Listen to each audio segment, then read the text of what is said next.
Փող թե իմաստ։ Ինչ է իրականում փոխվում հայկական աշխատաշուկայում։ Եվ ինչու է այս զրույցը կարևոր, կամ այս թեման ինչու է կարևոր։ Զրույցը սկսեմ մի փոքր ինքնախոստովանությամբ, ինքս տարիներ կամ ամիսներ, երկար ժամանակ եմ մի խոսքով մտածում էի, որ ներկայիս ուսանողությունը առաջի կուրս, երկրորդ կուրս, երրորդ կուրս, չորրորդ կուրս հատկապես, որոնք որ ավարտում են, իրենց համար կարևորություն են դնում աշխատանքում իմաստը, այլ ոչ թե օրինակ գումարը, կարիերան եւ այլն։ Բնականաբար, սա իրականությունը ամբողջությամբ չի ծածկում եւ ինձ համար, չասեմ շոկային, բայց բավականին հետաքրքիր էր տեսնել հայկական վերջերս հետազոտական մի տվյալ, որ հայկական ընկերություններից մեկն էր իրականացրել, որում, այլ կերպ ասած, 10 ուսանողից 9 խոսել էին այն առավելությունների մասին, որը կնախընտրեն գործատու ընտրելիս։ Եվ առաջին տեղում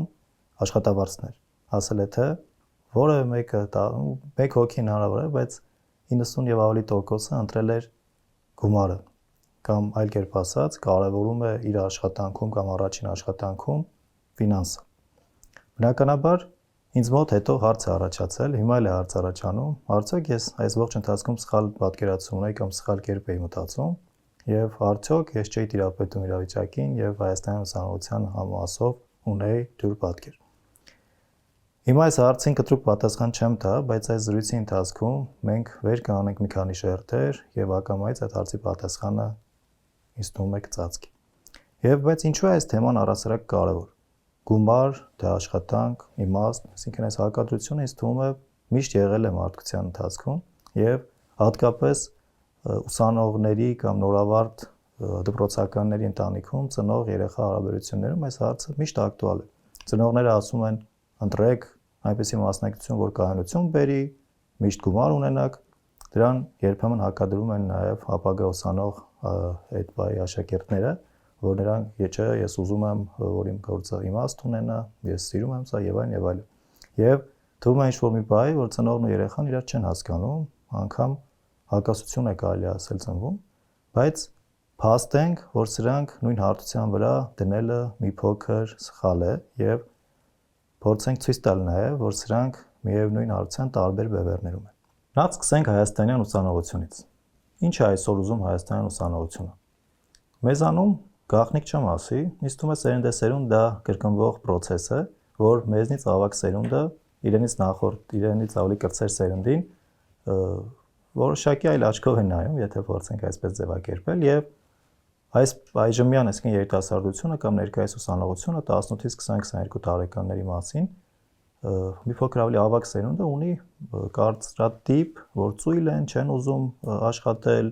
չեն ուզում պատասխանատու պաշտոններ զբաղեցնել։ Ես միանգամից կհերքեի սա, բայց ամեն դեպքում համաշխարհային նաև մի հետաքրքիր հետազոտություն կա, մոտ 20-ից 30,000 երիտասարդների է ընդգրկել, որի արդյունքում մենք իմանում ենք, որ միայն 6%-ն է փաստորեն կողմ, որ ձեռք բերի այնպիսի ինստիտուտները դառնա ղեկավար կամ ինչ-որ ղեկավար պաշտոններ ձեռք բերի։ Եվ հետեւաբար որտեղ է հարցը, այսինքն, ոնց որ ասենք ավակ սերունդը ճիշտ է, մենք ծույլ ենք, չենք ուզում ղեկավար պաշտոններ զբաղեցնենք։ Խնդիրը նրանում է, որ ժամանակին կարծրացած մոդելը ասել է թե մտնել բու, սովորել, դառնել որ մասնագետ, կայուն առաջընթաց ունենալ, վաղուց քանդվել է։ Եթե ոչ վաղուց, վերջին 6-7 տարում հատկապես, երբ COVID-ով պայմանավորված մի շարք process-ներ տեղ ունեցան եւ AI-ով հատկապես նաեւ դրանք համեմվեցին վերջին տարիներին եւ մենք այլևս չենք ապրում այն աշխարհում, որը եղել է փաստացի։ Եվ բնականաբար այն աշխարհի, որը որ 10-15 տարի առաջ կարող է կար, հիմա այլևս չկա։ Ուսանողությունը ծույլ չէ։ Սա կարելի է շատ հստակ ձևակերպել եւ սրա պատասխանները հաջորդիվ տալ բնականաբար։ Այո, հնարավոր է նրանք չեն ուզում այն ճանապարհը, որոնք որ անցել են իրենց ծնողները կամ ծնողների ծնողները, եւ դա բնական է, քիչ առաջ ես նշած նաեւ պատճառներով, բայց ինչ է ուզում ուսանողությունը։ Նա ուզում է հստակ իմաստ այն ամենում ինքը ինչը անում է։ Ուզում է պատասխանատվություն ստանձնել ոչ թե 25-30 տարեկանում, այլ 20 տարեկանից սկսած։ Եվ այո, ուզում է աշխատել այնպիսի ընկերությունում, որում աչքը գրանցի։ Սա խոսքի սկզբի, ամենասկզբում որ նշում է իմաստի կտորն է, բայց անկեղծությունը պահպանելով պետք է նշենք նաև, որ այո, ուսանողությունը նաև առաջին տեղում է դնում գումարը։ Եվ ինչ ստացվեց, որ այո, գումարը կարևոր է ներկայիս ուսանողության համար, բայց դա միակ երաշխիքը չէ, որ նա կաշխատի որևէ կամ ընկերությունում կամ կմնա այնտեղ երկար։ Եվ այո, ուսանողությունը ուզում է գումար, ուզում է այդ գումարը վաստակել որևէ իմաստալից գործով եւ ուզում է այնտեղ իր հստակ ներդրումն ունենալ եւ աճել, զարգանալ։ Կարծում եմ շատ բնական, պահանջատիրական սեփական անձի նկատմամբ ընկալումներ են, որը նաեւ մեր երկրին պետք է եւ վստահ եմ այս երիտասարդության նման ներուժը մեզ միայն դրական արդյունք է բերելու։ Խոսենք նաեւ դիպլոմից։ Բնականաբար դիպլոմը, այսինքն այլ կերպ ասած 4-ամյա կամ բակալավրի կրթությունը դեռևս բավական ակտուալ է։ Եվ ես շատ ուրախ եմ, որ ամեն տարի մի փոքր նվազում կա իհարկե, բայց աշակերտները դառնում են ուսանողներ եւ 4 տարին իրենց կյանքի լավագույն տարիներից նվիրում են իրենց բուհական կյանքին։ Այո, պետք է նաև փաստենք ու ես նորություն չեմ ասի, սրա մասին բազմաթիվ թե հայկական թե օտար դիրույթներում խոսում են, ուսումնասիրություններ են արվում։ Դիպլոմը երաշխիք չէ, որ դու որևէ ապահով բան կունենաս ավարտելուց հետո, բայց որոշակի երաշխիքներ ամեն դեպքում դիպլոմը տալիս է։ Այն նման է, այդ կերպ ասած, քննության արդյունքի, որով որ դու փաստում ես, որ ունես A, B, G, այսինքն հմտությունների որոշակի փաթեթ տեխնիկական կամ ակադեմիական, եւ սա այո կարեւոր է։ Ինչքանով է նա թերի, որոշ հետազոտություններ անգամ սրա մասին են փաստում, մեր հայկական առաջատար բուհերից, օրինակ, վերջի 5 տարվա մի հետաքրքիր տվյալ ունենք, այդ բուհի ավարտականների միայն 40%-ն է աշխատում իր մասնագիտությամբ, եւ հետեւաբար 60-ը չի աշխատում։ Ասել է թե այն մեր հետաքրքիր կարծրատիպը, որ օքեյ, ունենանք դիպլոմ, մենք կաշխատենք, սա էլ նաև փաստով է ապացուցվում։ Եվ երկրորդ, մարդիկ, որոնք այդ 60%-ից, այսինքն հարցրել են, թե ինչու չեն աշխատում իրենց մասնագիտությամբ կամ ինչն է պակասում, նրանք ոչ թե գիտելիքն են առաջին տեղում նշել, շատ քիչ տոկոսով, այլ հմտությունների եւ իրենց իսկ փորձի պակաս։ Ասել է թե դիպլոմը տալիս է գիտելիք, դիպլոմը չի տալիս հմտությունների բավարար պաշար, որը կարծում եմ բնական է։ Թվում է ըստ տրամաբանության պետք է հաջորդ շերտից խոսենք եւ այո, այդ հաջորդ շերտը աշխատաշուկան է։ Խոսեցինք առասարակ արդի խնդիրներից, ոնց որ ինչ վիճակ է Հայաստանում, խոսեցինք ուսանողության մասին եւ հիմա խոսենք նաեւ աշխատաշուկայի դիրքից, այն դիրքից, որոնք նաեւ կարելի ասել ինքս եմ կամ մենք ենք աշխատում ուսանողների հետ։ Նշեցի, որ մի քանի տարի է աշխատաշուկան զգալի փոփոխություններ է կրել, փորձեմ նաեւ մի քանի տվյալներ ներկայացնել այդ փոփոխությունը ինչպես է արտահայտվում։ Տեսնենք 20 թվականը COVID-ով պայմանավորված 10-20 թվականները ակամայից շատ ազդեցություններ ունեցան եւ շուկայի վրա բնականաբար եւս ազդել է։ Կհիշենք 10-15 տարի առաջ կամ 20 տարի առաջ եւ դեռևս մի փոքր ավելի ավագ սերունդը ներկայիս ուսանողության համար նոր էր դպրոց ընդունվում կամ դպրոցի ինչ-որ միջին տարիքում էր, ինքս էլ եմ հիշում, որ գնա վարչակ ծրագրավորում սովորի, դարձի ծրագրավորող կամ մտի հենց այդպես էլի դարձի ծրագրավորող, այդ ոլորտը ծրագրավորման մասին էր։ Բնականաբար հիմա նաև AI-ով պայմանավորված շատ զգալի փոփոխություններ ՏՏ ոլորտը կրել է։ Քիչ կլսենք հիմա, որ ծնողները կասեն, ամեն դեպքում ավանդույթի ուժով որոշակի այդ խոսույթը պահպանվել է, բայց ինչևէ թվերը նաև կուզեմ փոխանցել, եթե ծնողներ կլինեն, որ կլսեն սա, բանկային ոլորտը հատկապես, ու ոչ միայն, այսինքն բանկային ոլորտ, գնաց, բանկում աշխատես, դառնաս բանկային, այդ էկոհամակարգը դարձել է հայաստանյան աշխատանք առաջարկող ամենամեծ կտորը։ Նոր մասնագիտություններ կամ ոլորտներ են ծնվում առաջանում, որը որ արդեն երբ 20-21 թվականին սրա մասին խոսում էին, որ մինչև 30 թվական սա են լինելու, ստացվում է, որ 3 տարի է մնացել մինչև 30 թվականին, եւ այո, ֆինտեխ ոլորտը արդյունաբերությունն է սկսել զարգանալ, ՏՏ ոլորտը իր տեղը ամեն դեպքում չի զիջում, բայց այն թափը, որ կար 15-20 տարի առաջ եւ այն հաստիկաշատությունը առատ հաստիկների, որ կար, հիմա աստիճանաբար նեղացել է եւ AI-ը այս դերում բնականաբար մեծ կտոր ունի։ Եվ ՏՏ-ի մասը շարունակելով փորձենք նաեւ մյուս կտորներում ներկայացնել թե ինչ վիճակ է։ Այո, ոլորտները շատանում են, ըստ այդմ աշխատաշուկան կարելի ասել ընդլայնվում է, բայց դա երաշխիք չէ, որ ընդլայնվելու հետ մեկտեղ քանակը թափուր հաստիկների շատանում է։ Եվ այստեղ այո, կրկին AI-ի դերը մեծ է։ Եվ այո, այստեղ նաև հիմա կկապենք, թե դիպլոմի եւ այլ հմտությունների դերը ինչքանով է մեծ։ Երբ ուսանողը կարող էր 3-4 տարի սովորելով, այսինքն ավարտական կուրսից կամ ավարտելով մտնել նույն օրինակ ՏՏ ոլորտ, սկսնակ ոլորտից սկսել եւ տարբեր աճ գրանցել, հիմա փաստացի, իհարկե սա իմ մասնագիտականը չի, մի փոքր տեսությունն եմ ես ներկայացնում, բայց AI-ը փոխել է ամենը։ Եվ դու չես կարող արդեն մտնել եւ սկսնակ գործ անել շատ հաճախ, քանի որ AI-ի մի շարք գործիքներ այդ գործը արդեն անում է։ Ստացվում է աշխարհը, այսինքն աշխատաշուկան լայնացել է, բայց մուտքի դուռը գնալով նեղանում է։ Եվ հետեւաբար այստեղ է ամենից կարևոր հենց ուսանողության համար, հենց ներկայիս 2022-ի համար տարիքի ինչպես դիրքավորվել շուկայում, որ դու լինես պահանջված, քանի որ շուկան իր օրենքներն ունի եւ այո, ինքը փնտրելու է քեզ, բայց քեզ պես նաեւ հարյուրավորների է փնտրելու եւ իր միջից ընտրելու է, ձեր միջից ընտրելու է իրեն պետքական ամենակարևոր կադրեր։ Ինչպես ասացի, խոսելու ենք նաեւ այս ամենի հետ դիպլոմի կապից։ Ինչպես նախորդ իմ խոսքում էի նշել, դիպլոմը որոշակի երաշխիքներ տալիս է։ Այո, երբ թե կրկին համեմատենք մի քանի տասնամյակ կամ թեկուզ 10-15 տարի առաջվա պատկերների հետ, ուսանողը ավարտում էր իր դիպլոմով դիմում էր որևէ գործատուի կամ թեկուզ CV էր ներկայացնում, որում նշած էր դիպլոմը կամ նախկինում աշխատած որևէ այլ ընկերությունների իր հաստիկները եւ գրեթե ապահովում էր որոշակի հաստիկ արդեն աշխատանք ապագայում։ Սա ինչ էր նշանակում, որ դիպլոմը ցույց էր տալիս, որ դու ունես տվյալ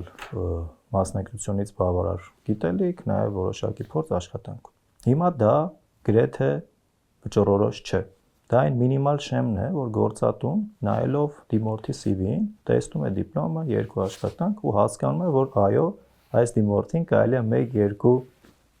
փուլ առաջ անցկացնել եւ հասցնել շատ ընկերություններ իրենց վերջին փուլը հարցազրույցի փուլն են ունենում, հասցնել հարցազրույցի փուլի։ Եվ ինձ ստացվեց, որ ես իմ մինիմալ շեմը, որը որ ես մեկ ուրիշը բոլորս ունենում ենք, գրեթե հավասար են եւ մենք հասնում ենք հարցազրույցի փուլ։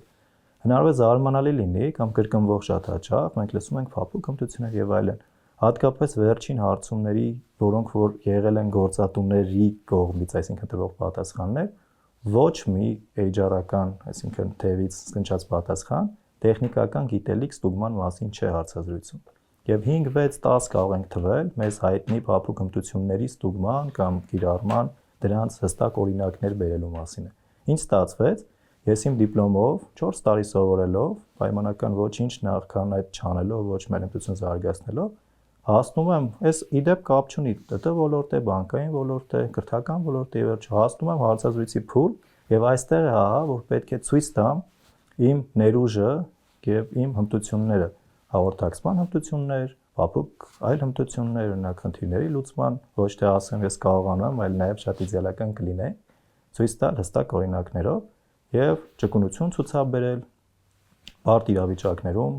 զրույցներ վարելու եւ խնդիրներ լուծելու ունակություն է ունենալ։ Այլ կերպ ասած, գործատուն ոչ թե ներդրում է անում պայմանական ուսանողի վրա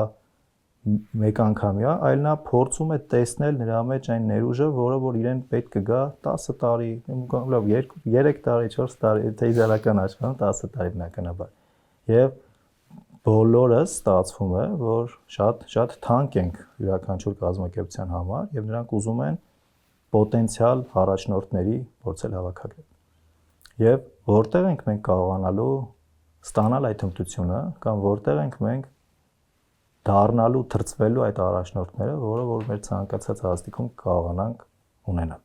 Եթե փորձենք այս մտքերը ամփոփել, մենք արդեն խոսեցինք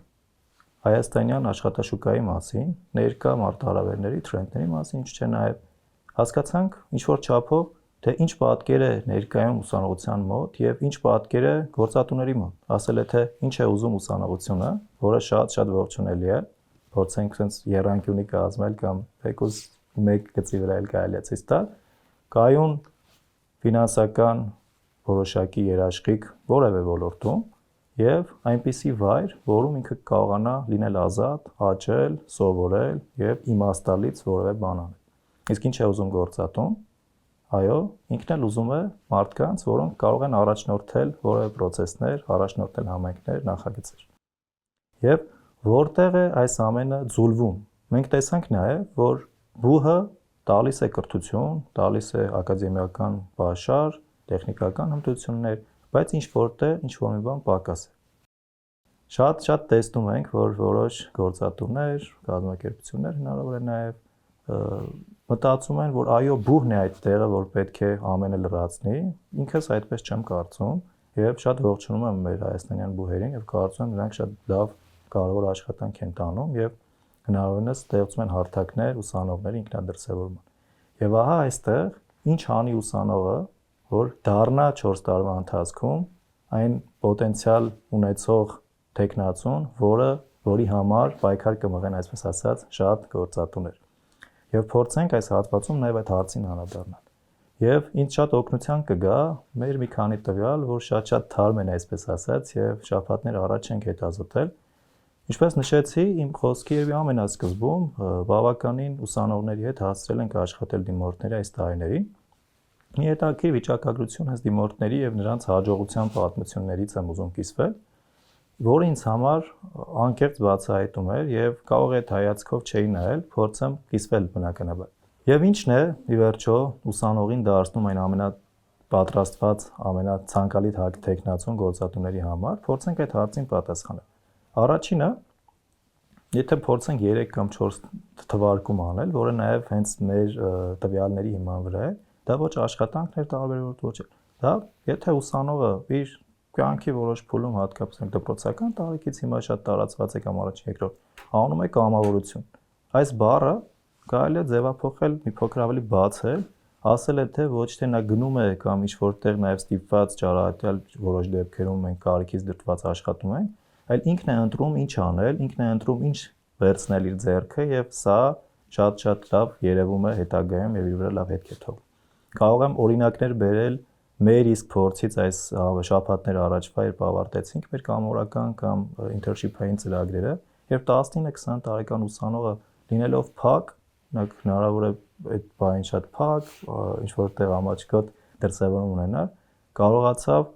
բուհերում միջոցառումներ նախաձեռնել, տասնյակ հարյուրավոր ինչ չէ տեխնացուների հետ խոսել, այսինքն այնքան լավ, որ նրանք ի վերջո կնքեցին պայմանագրեր, սրանք ռեալ աճեր են, որ ուսանողը իր առաջին, երկրորդ, երրորդ կուրսում կարողացավ զարգացնել եւ ցույց տալ։ Երկրորդը դա աճի մտածելակերպն է կամ ճկունությունն է այլ կերպ ասած, որը որ չի փորձում մեզ այսինքն մեր տեսակը կոփում է այնպես, որ փակ դռներից չենք հուսահատվում եւ փորձում ենք այլ հնարներ գտնել։ Եվ երրորդը, որը որ կապվում է երկրորդին, ձգտել այնպիսի միջավայրի, որում կարողանանք աճել, ունենալ լավ ղեկավար, որը որ մեզ այլ կերպ ասած կդառնա մենթոր մեզ համար եւ կբարձրացնի։ Որը ի դեպ կրկին հարցումներով, եթե մի քանի տարի առաջ ուսանողը դա շատ քիչ էր կարևորում, այս վերջի հարցումներում մոտ 70%-ի է հասել ուսանողության, այսինքն 10-ից 7-ը ասում են, որ իր համար լավ ղեկավար ունենալը կարևոր է։ Այլ կերպ ասած, ես ուզում եմ աշխատել այնպիսի միջավայրում, որում կաճեմ։ Եվ եթե փորձենք ամփոփել այսօրվա այս մենախոսությունը, կստացվի, որ մենք տեսանք ինչ պատկեր է հայաստանյան աշխատաշուկայում, հնարավոր է որոշ չափով նոր բաներ, հնարավոր է կրկնվեցին շատ մտքեր, որովհետև որ մենք ինչ-որ նոր հայտություններ չունենք, բայց ամեն դեպքում կարևոր է սա ֆիքսել, հատկապես ուսանողության տեսանկյունից, որ եթե դու սիրելի ուսանող այժմ առաջին եւ երկրորդ կուրս ես, հիմա է ժամանակը, որ դու սկսես ինքդ քո վրա ներդրում անել,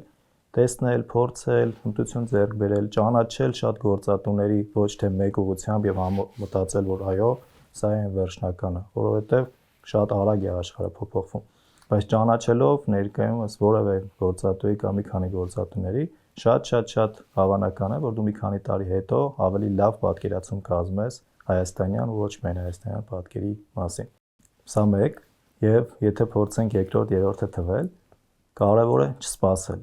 Որևէ դեպքում պետք չէ սպասել։ Առաջին կուրսը ավարտվեց լավ, երկրորդից կսկսեմ երկրորդը ավարտվեց երրորդից, ընդհանրապես պետք չէ սպասել, պետք է սկսել գործել։ Լավագույն ճանապարհը դա կամավորություն, համայնքային որևէ ծրագրեր, նախաձեռնություններ, որը հենց դու կընտրես։ Կլինի քո նախագիծը, կլինի քո ընտրածը եւ դու արդյունքում կունենաս փոքր, միջին, մեծ հաջողություն որևէ պրոյեկտ ամբողջացնել եւ իրականացնել։ Եվ երրորդ, ունենալ այդ ամենը ներկայացնելու, այսինքն հաղորդակցման եւ առաջնորդության հստակ պաշար, որը կլինի փոքր, միջին եւ աստիճանաբար այն զարգացնելու կարողություն։ Հավաստիացնում եմ, որ ներկայիս գիտելիքը, որը որ բուհում նաև կստանաս կամ շատ հեշտ է ամրապնդել եւ ցույց տալ թեկուզ դիպլոմով։ Շատ ավելի բարդ է ստանձնել պատասխանատվություն եւ գնալ որևէ խնդրի լուծման հետևից, որը ամենը գնահատվում է։ Եվ եթե վերադառնանք մեր ամենասկզբի հարցին՝ գումար կամ փող թե իմաստ, այստեղ երկու կողմն էլ, երկու միտքն էլ ճիշտ է։ Սրանք կողք կողքի են գնում եւ հատկապես սիրելի ծնողներին մեր հուշենք, որ իրենք եւս իրենց երեխաներին, իրենց ապագա ուսանողներին կամ իրենց զավակներին առասարակ տարբեր տարիքի հուշեն, որ նրանք եւս զարգացնեն այն հմտությունները, որը այժմ աշխարհում եւ Հայաստանում հատկապես գնահատվում է։ Եվ թերևս այսքանը, ինձ մնում է միայն ասել, որ լավագույն օրը սկսելու դա այսօրն է։ Լավ մնացեք։ Շնորհակալություն։